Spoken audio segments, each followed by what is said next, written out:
ഞങ്ങളുടെ ഇവിടെ ആഴ്ചയിൽ 2 പ്രാവശ്യം കക്കയിറച്ചിക്കാരൻ പോവും. അപ്പം ഞാൻ കക്കയിറച്ചി വാങ്ങിച്ചിട്ട് കുറേ നാളായി. അപ്പം ഇന്ന് ഞാൻ വാങ്ങിക്കാമെന്ന് വെച്ചു.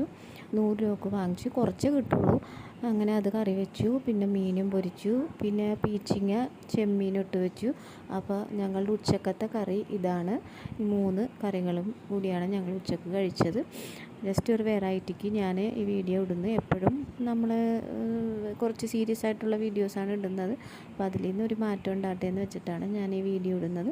നിങ്ങൾക്ക് ഇഷ്ടപ്പെട്ടു എന്ന് വിചാരിക്കുന്നു. അപ്പോൾ ശരി.